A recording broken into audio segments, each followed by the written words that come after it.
Puisse le Seigneur, dans sa grâce, nous assister et nous soutenir dans cette marche pour le ciel.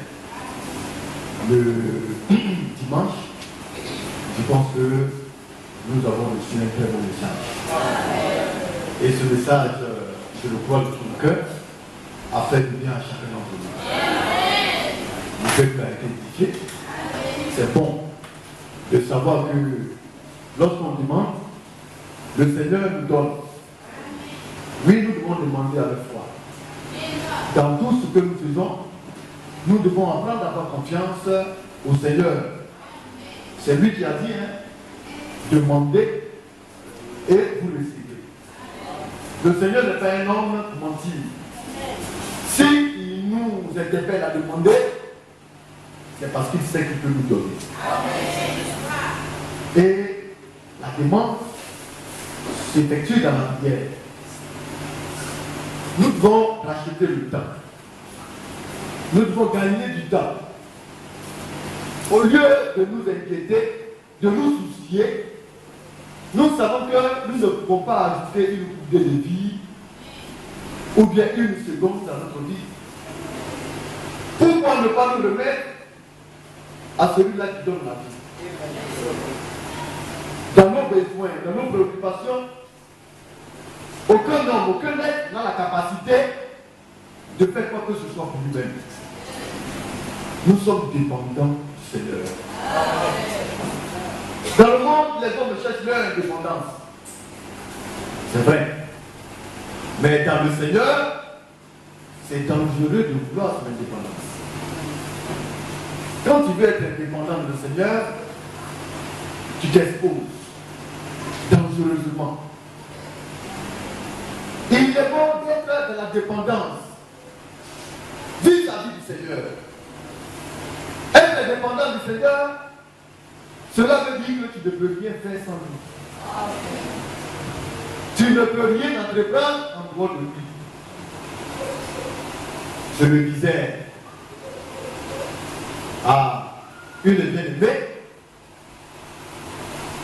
le Seigneur,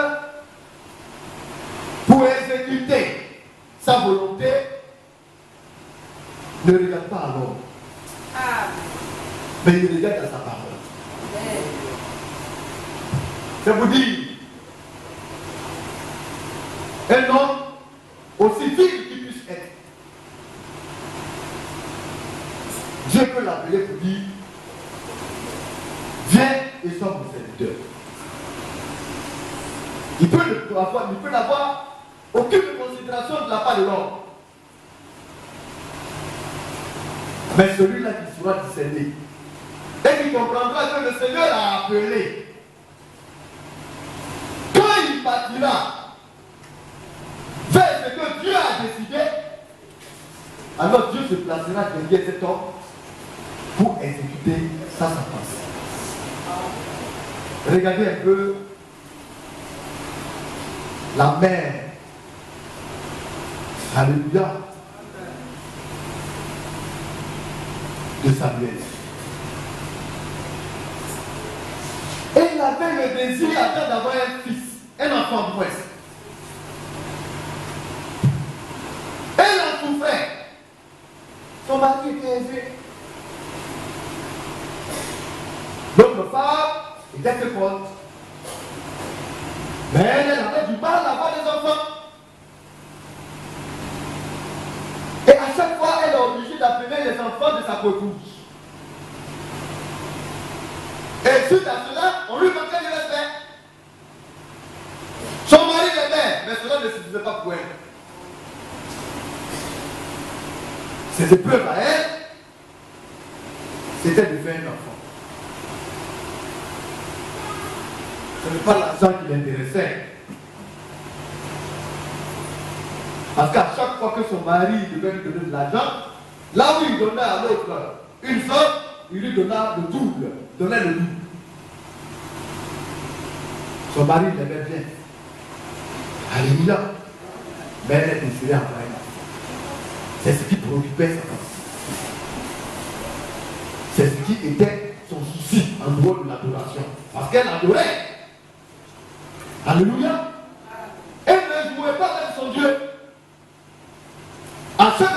l'adoration, elle ne manquait pas d'aller au lieu d'adoration. Tu peux adorer. Tu peux aimer le Seigneur et avoir une deuxième préoccupation terrestre. La première préoccupation, c'est celle-là qui est céleste. Le royaume des cieux d'abord. Mais ensuite, qu'est-ce qu'il faudrait pour ta quiétude? Et pour elle, c'était d'avoir un enfant. Et cela était dans sa pensée. Cela était dans son cœur. Cela va affecter son âme. Elle ne pensait qu'à cela. Qu'elle marchait, je pense que c'était Anne. C'était sa préoccupation première. Tu l'insultes. Dans sa marche, sa prière, c'était d'avoir un enfant. Tu demandes d'elle, elle ne s'occupe même pas de ce qui se passe autour d'elle. Elle avait un objectif. Après le ciel. Avoir un enfant.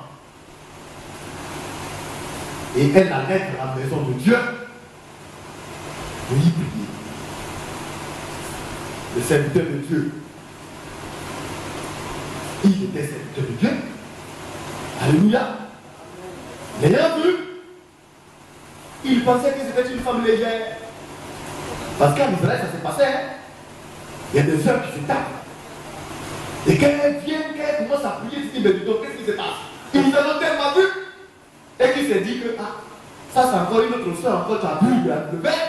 Et tu es venu encore de la maison de Dieu, encore pour nous montrer des smagrées.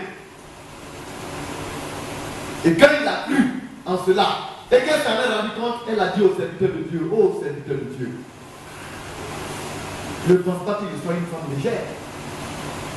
C'est ma préoccupation et la douleur, ma préoccupation qui me fait agir ainsi. Alléluia. Et il lui a demandé, quelle est ta préoccupation? Alléluia.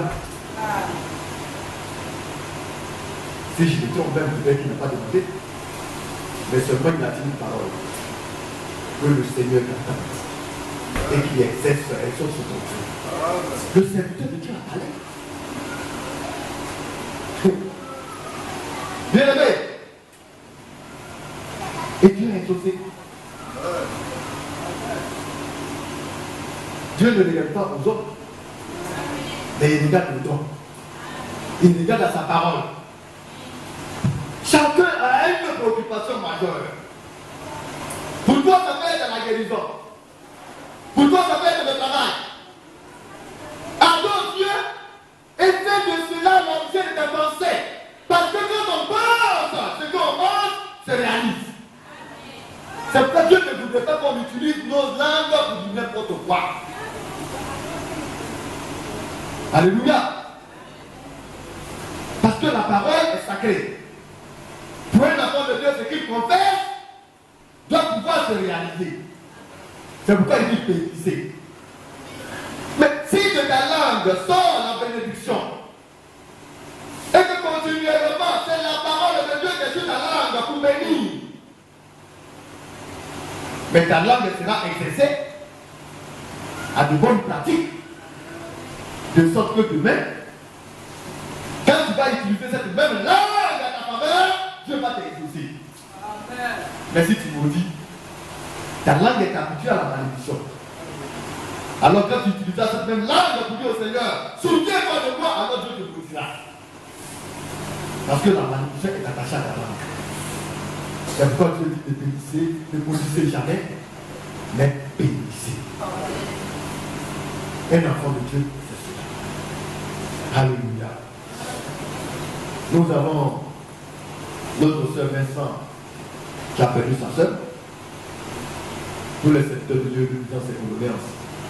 C'est pas facile. Perdre une personne proche, c'est difficile. Nous allons voir s'il faudrait la soutenir parce qu'il se pourrait qu'elle parte au Bénin, au Togo. Nous verrons ce qu'on peut faire. Alléluia. Chacun doit donner une partie de soi pour aider notre soeur. Parce que là, c'est pas facile. Si elle va partir, c'est loin. C'est difficile. Comme nous tous ne sommes pas partis. La meilleure manière de faire à sœur, Voilà, pour t'aider pour le transport, afin d'aller appeler ta soeur. Alléluia. Et je pense que nous avons une pensée, afin que Dieu nous bénisse. Alléluia. C'est ainsi qu'on doit, comme on le dit, concourir les uns avec les autres, dans nos difficultés, nos douleurs. Nous allons prendre nos Bibles dans le livre de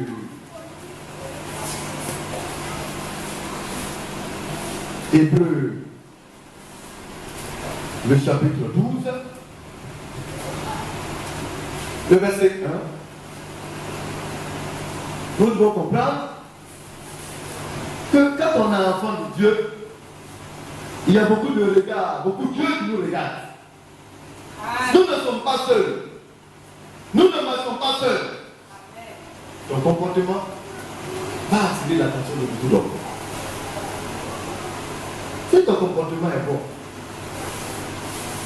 ça va contribuer à ton bien-être.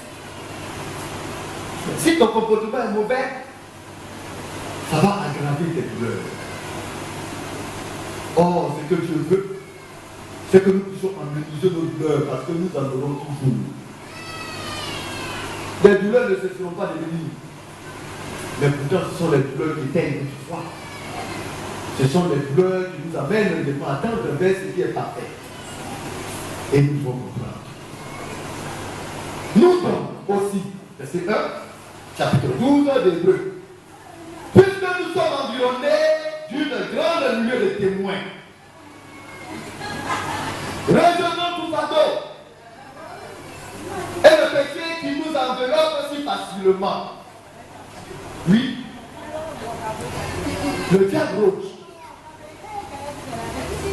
Le péché est un vêtement tout prêt, tout apprêté.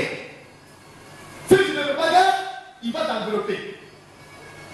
Et de manière subtile et massive. Ne laissons pas le diable nous porter son vêtement. Tu mets avec ton frère. Et quand on fait des étrangers, le père va apporter le vêtement. Si tu ne prends garde, il va te conduire à quelque chose et facilement il va t'envelopper. Nous devons être prudents. Parce que les temps sont devenus difficiles et faciles.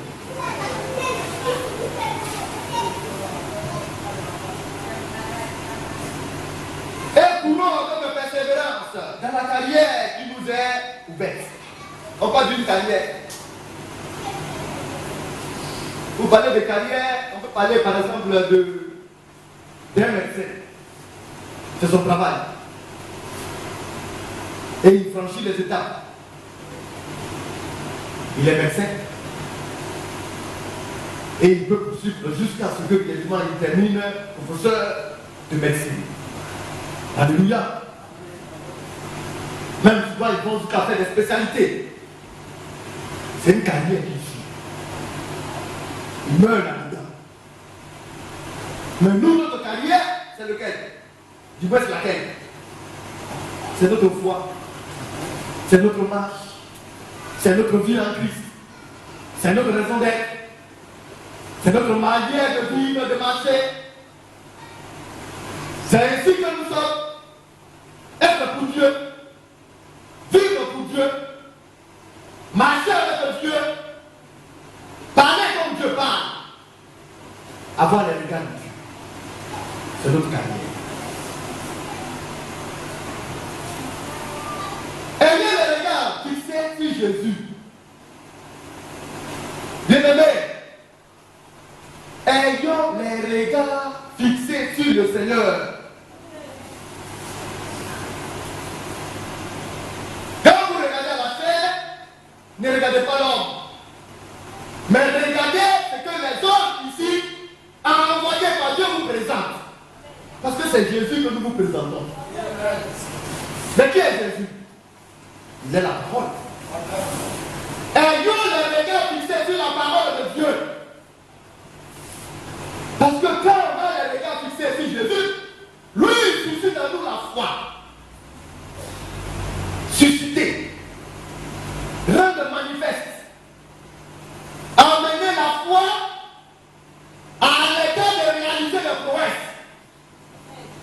C'est Jésus qui le fait. C'est pourquoi la foi, elle vient de ce qu'on entend.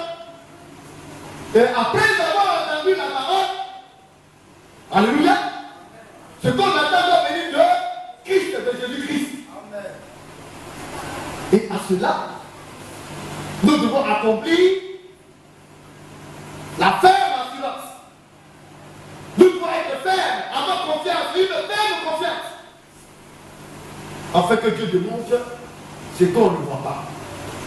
Parce que quand tu demandes, tu ne vois pas. Mais Dieu dit que cela existe. Et puis maintenant, il va manifester cela. Il va démontrer. Si tu crois que telle chose est, alors Dieu maintenant démontrera, manifestera et ramènera cela à l'existence. C'est ça la foi. Alléluia. Ayez le regard sur Jésus qui suscite la foi et l'amène à la perfection. En échange de la joie qui lui était réservée, il a souffert la croix, méprisé l'ignominie. Bien aimé, il a été déshonoré. La plus grande bêtise humaine qui n'ait jamais existé, Jésus a subi cela.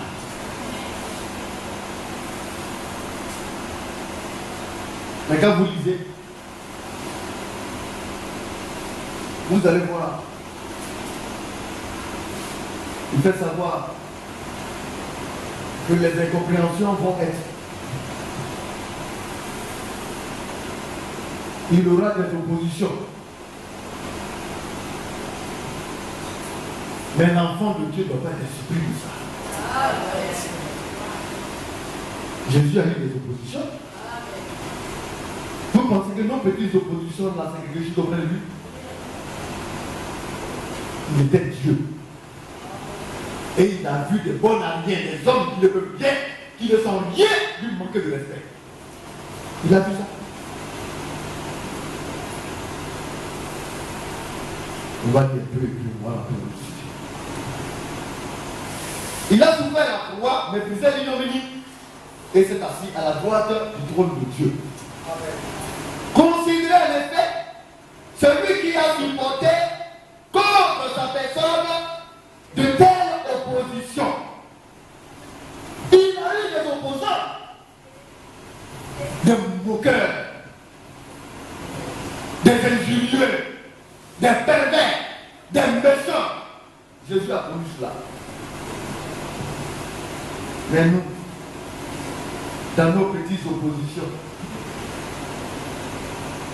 nous sommes les premiers à broncher. Seulement si nous pouvons comprendre. Quand on arrive à un certain niveau de la foi, on ne bronche plus sur sa personne. Il faut gagner le temps. Il y a un petit chichi. Tu as mieux à faire. Tu as mieux à voir, regardez. Plutôt que de t'occuper de ces choses. Avance. Sois serein et puis avance. Jésus a avancé. Il a triomphé. Il dit, mon fils, ma fille, avance. Je suis avec toi, avance. Alléluia. De la part des pécheurs, afin que vous ne vous lassez point l'âme découragée. Oh, je suis épuisé, je suis fatigué, je ne comprends plus rien, rien ne va plus. Oui, c'est quand rien ne va que Jésus fait. Quand ta foi est fixée sur lui, au moment où rien ne va, Jésus va venir. Parce que lui, il est là. Au moment où tu penses que tout se abandonné, c'est alors que Jésus vient.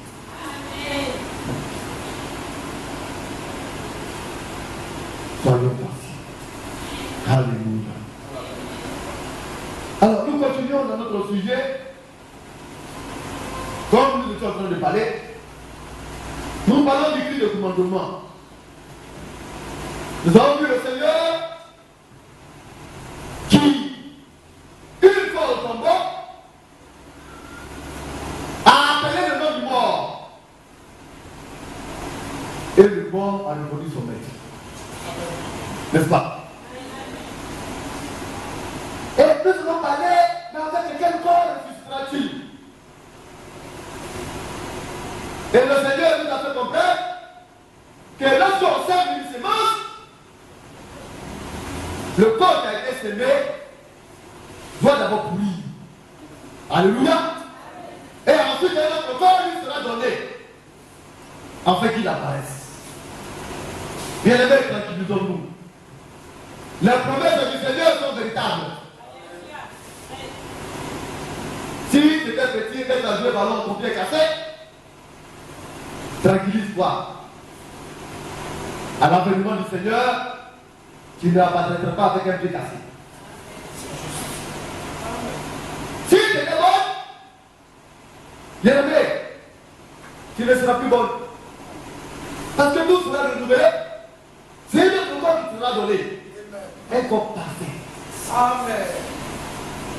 Mais la perfection s'acquiert par le travail de notre foi. Qu'est-ce qui est sémé en nous? Parce qu'il faut mettre quelque chose en terre. Alléluia. Nous avons été enterrés. Est-ce que nous le savons? Par l'engagement que nous avons pris. Nous sommes morts avec le Christ. Et nous sommes ressuscités avec lui.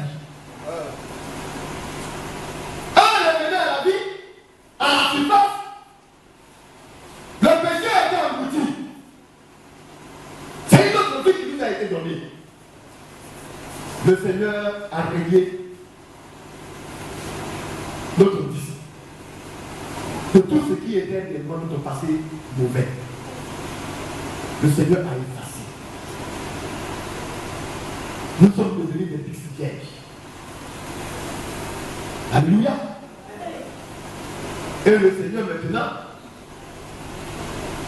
se charge lui-même maintenant d'imprimer, d'écrire des paroles nouvelles sur votre disque.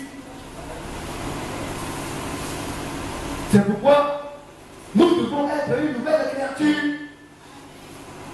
Nous devons être de la nouvelle création de Dieu. Nous allons prendre le livre de Corinthiens 1. Corinthiens chapitre 15.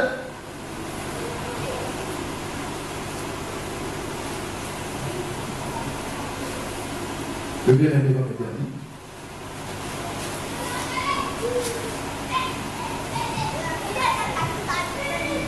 À partir du verset 35.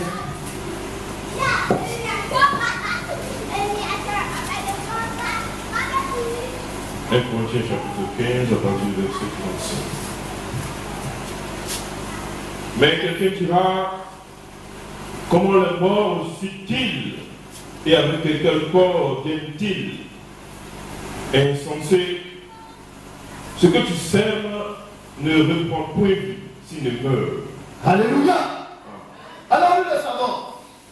Quand on sème une sémence, la sémence doit mourir d'abord. Avant que la vie n'apparaisse. Oui. Quand vous plantez le cacao, pour ceux qui sont partis au village, vous verrez que de la noix que vous devez planter, la vie va sortir dedans. La mort de l'autre noix de cacao va être son chapeau, parce que ça pourrit. Et puis il se couvre avec ça, et quand il sort, il le montre, il a pourri, il a séché. Alléluia. Et il le laisse tomber. Et une nouvelle plante apparaît. Avant que la vie ne vienne, la mort doit d'abord s'installer. Et puis maintenant, une belle vie arrive. Alléluia. On ne peut pas donner la vie à quelque chose qui est Dieu. Pas possible. Le premier doit passer pour laisser la place au second. Nous devons mourir. Alléluia, pour les être. Et c'est important. Mourir à notre passé naturel, à notre passé mauvais. Et Dieu va susciter à nous une nouvelle vie. Oui, bien aimé, nous continuons. Le verset 37, verset 37. Verset 37. Et ce que tu sèmes, ce n'est pas le corps qui naîtra, c'est un simple grain de blé peut-être, oui, ou d'une autre semence. Oui, donc le blé, c'est une semence.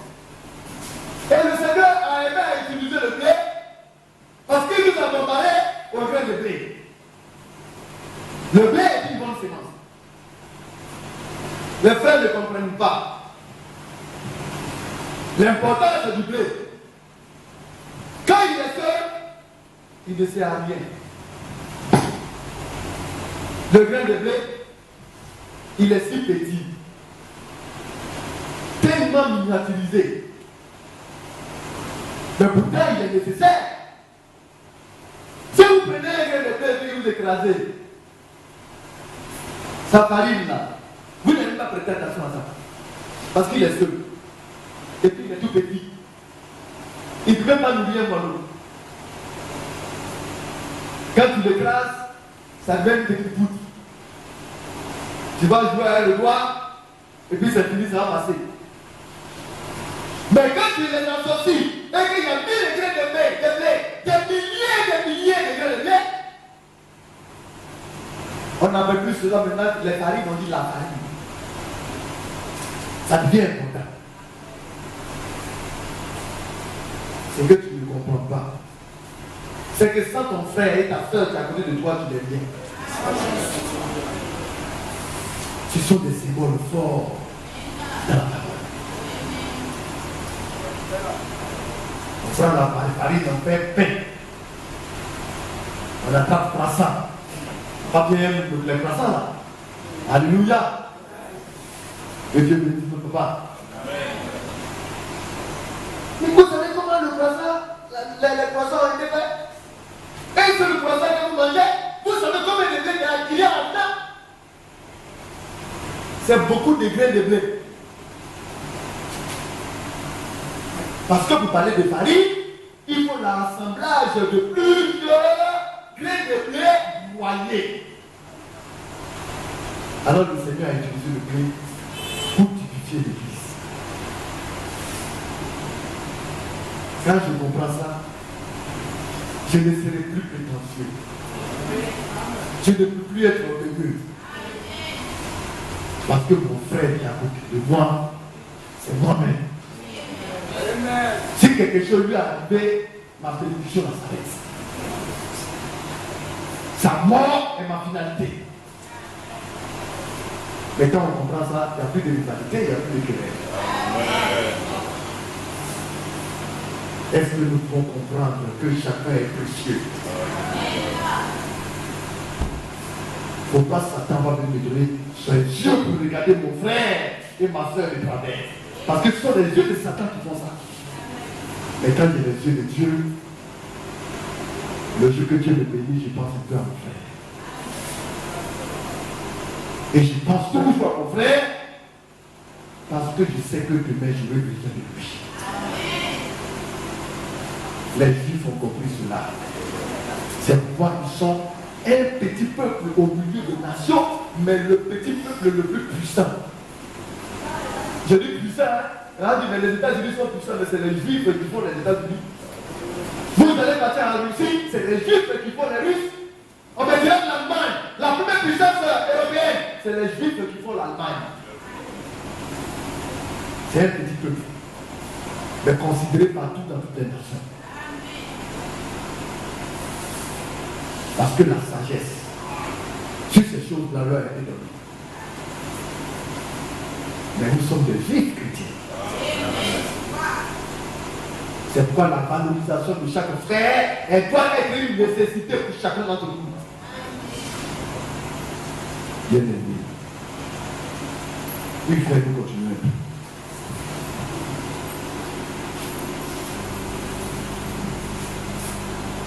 Verset 38. Oui. Puis Dieu lui donne un corps comme il lui plaît. Oui. Et à chaque semence, il donne un corps qui lui est propre. À chaque semence. La semence, c'est quoi? Il y a beaucoup de semences.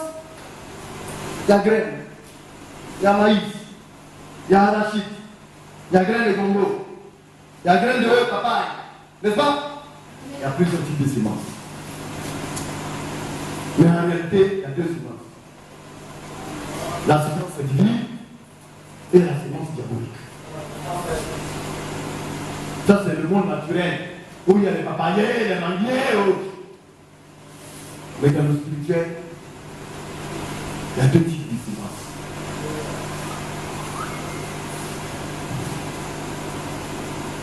Et cette sémence, nous en parlons.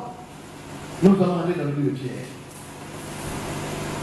1 Pierre, chapitre 1, rapidement. Le verset 23.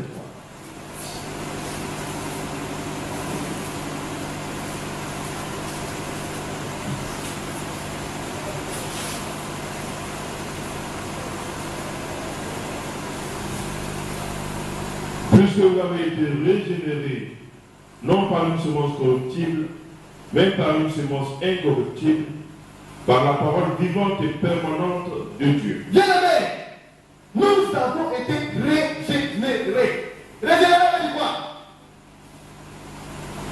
C'est la reconstitution. Dieu nous reconstitue. Alléluia. C'est une reconstruction. Il y a reconstitution et puis il y a reconstruction. Quand on reconstruit, ce qui est bien en vie, c'est mauvais. On fait tomber tout. On détruit tout.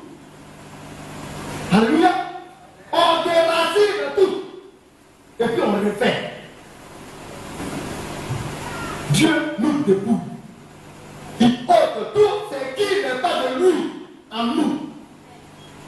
Il nous réhabilite. Il nous refait. Selon lui, ses désirs. La régénération. Alléluia. Mais pourquoi? Parce que Satan nous a détruits. Le mensonge est une œuvre destructive. Le vol, l'adultère, la cupidité, le vol, je peux appeler ça, le mensonge, bien-aimé, l'ivrognerie, l'intérêt, les rivalités, tout ce qui est de la chair est une œuvre de destruction. Le Seigneur vient, il parlait ça, il déracine cela, et puis maintenant, il nous reconstruit, il nous régénère. Alléluia. Et ce qui régénère, c'est la parole vivante et permanente de Dieu. C'est non seulement elle vit, mais elle ne finit pas. Elle ne passera jamais. Quand on dit que la chose est permanente, de aujourd'hui tu viens, tu la trouves. Demain tu vas la trouver, après demain tu vas la trouver. Tes enfants vont venir, ils vont la trouver, ça ne finit jamais. C'est cela la parole de Dieu. Elle est permanente. La semence est corruptible. Il dit, puisque vous avez été régénérés, reconstitués, vous voyez, reconstruire, non, pas une sémence corrompue, une sémence corruptible. La semence corruptible, c'est-à-dire qu'on peut venir en ménager. Vous voyez, le président de la République a décidé de changer la constitution parce qu'elle est corruptible. On peut l'arrêter. Et notre Django va venir. Lui aussi va changer. Alléluia. Et notre président vient. Ce qui ne trouve pas bien dedans, il va l'améliorer. Mais on ne peut pas améliorer la parole de Dieu. Parce qu'elle a été déjà éprouvée. Et elle a passé les épreuves, elle a été qualifiée. Celui-là qui ajoute quelque chose, Dieu dit qu'il sera un menteur. On connaît la fidélité du menteur. Alors, elle est incorruptible, elle est vivante et elle est permanente. La parole de Dieu, la sémence est corruptible. Donc déjà, on nous montre ce qu'on doit pouvoir s'aimer. On ne doit pas s'aimer n'importe quoi. Ne laissez pas n'importe quoi entrer dans votre cœur. Il faut cette sémence dont Dieu nous a présenté. Parce qu'une sémence qui est corrompue, c'est la pensée du diable, la pensée de Satan. Et cette pensée est destructive. Donc, la parole de Dieu est ainsi. Alléluia. Alors, nous allons voir dans Marc.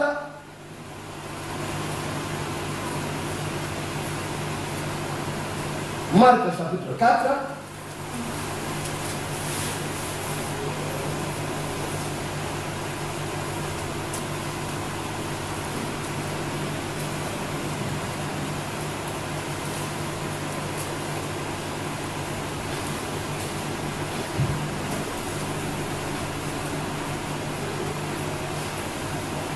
Oh.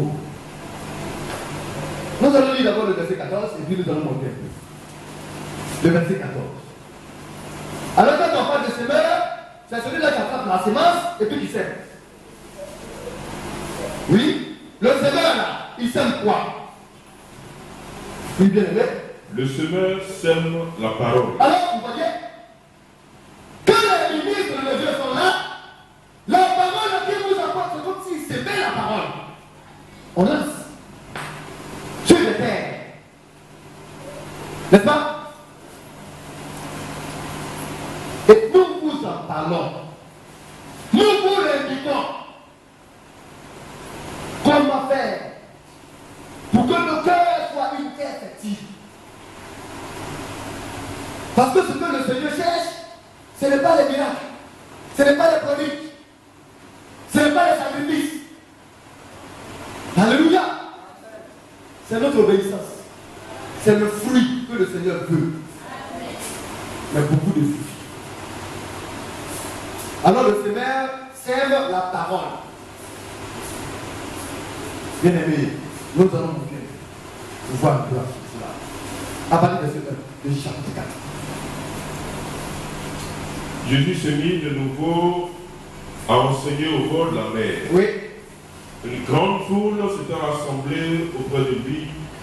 Il monta et s'assit dans une barque sur la mer. Toute la foule était à terre sur le rivage. Oui. Il leur enseigna beaucoup de choses en paraboles. Oui. Et il les dit dans son enseignement. Écoutez. Écoutez bien. Alléluia. Prêtez l'oreille, bien-aimés. Parce que c'est le Seigneur qui parle. Il y a quelque chose d'important là-dedans. Ne passons pas à côté de cela. Quand on comprend, alléluia, c'est en ce moment-là que les bénéfices de notre compréhension nous sont donnés. Si tu ne comprends pas, tu n'auras pas de gain. Quand tu comprends, c'est en ce moment-là que tu es productif. On comprend? Cela dépend de la manière dont tu écoutes et que tu le vois. Si tu écoutes de la bonne manière, tu feras en faire de ce que Dieu t'aura donné. Mais si tu n'écoutes pas de la bonne manière, alors ce que Dieu va te donner, tu ne trouveras pas de valeur à cela, tu vas en faire autre chose. Nous allons lire par la Bible. Le verset 4. Écoutez, un chemin sorti, donc pour ceux qui se tomba le long du chemin. Oui. Le danger vert et la fougère. Oui. Une autre partie tomba dans un endroit pierreux. D'abord, rentre la première partie, le verset 15. Oui. Les uns sont le long du chemin. Alors, ce qui est le long du chemin, parce que le semeur, il est en train de semer.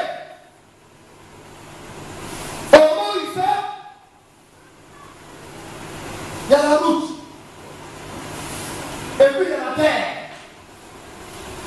Au moment où il a lancé,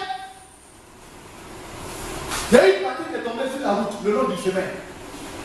Or, là où les hommes marchent, la terre est dure. Les cailloux ont été vraiment piétinés. Il est difficile pour une racine d'émerger là-bas, de pousser. Alors quand il a lancé la semence, il y a une partie qui est tombée le long du chemin. Alors les oiseaux sont venus, et puis les oiseaux ont mangé. Mais c'est la parole de Dieu qui est lancée. Puisqu'on a vu que la semence, là, c'est la parole. Toi, tu te trouves où? Quelle est ta position? Oui, bien aimé. Le verset 15. Les uns, Oui. les uns sont le long du chemin Oui. où la parole est semée. Où la parole est semée. Quand ils l'ont entendu, Oui. aussitôt Satan vient Oui. et enlève la parole qui a été semée en eux. Vous voyez, aussitôt, en même temps, la parole est en train de faire, et puis il y a une femme qui se lève, et puis elle sort. Et puis elle vient, elle se distrait. Elle me dit, moi, c'est elle qui sort. Satan peut travailler à voir ça. Tu es venu à l'église et puis tu n'as rien compris. Rien n'est resté. Satan est dangereux.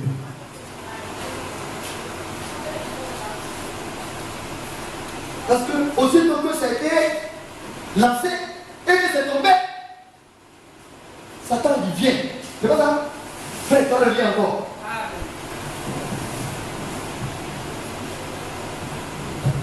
C'est lui même la personne.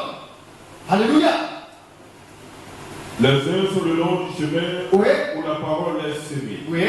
Quand ils l'ont entendu, aussitôt Satan vient Oui. et enlève la parole qui a été semée en eux. Il enlève la parole qui a été semée en eux. Oh, Satan c'est qui? Ennemi, chef des anges rebelles. Ah. C'est notre ennemi. Il a la tête des anges rebelles. Ça veut dire qu'il a des disciples, des anges qui travaillent pour lui. Il n'est pas seul. Alors il dit à ses anges, apprêtez-vous. Je ne sais pas dire, ils sont nombreux. Il ne voulait pas qu'ils arrivent à capter quoi que ce soit. Disparaissez-les. Arrachez-les, c'est que Dieu me l'a donné. C'est pas ça? Tu vas te laisser avoir. Si tu ne fais, si tu ne guettes pas, il va t'arracher ce que tu veux dire. Mais, plus tard, c'est cette sémence-là qui doit te venir à terre. Si tu n'en as pas, tu ne l'as pas, tu fais quoi? Il t'a arraché.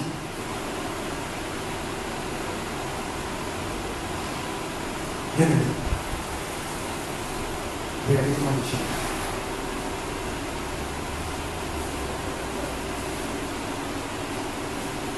Vos frères et vos amis. Votre ennemi, c'est ça. Amen. Sachez la position. Soyons sobres. Sauf que ton papa, je dois te comprendre. Satan est dangereux. Il est dangereux. Nous allons le dire. Alléluia. Alléluia. Que Dieu nous aide et qu'il nous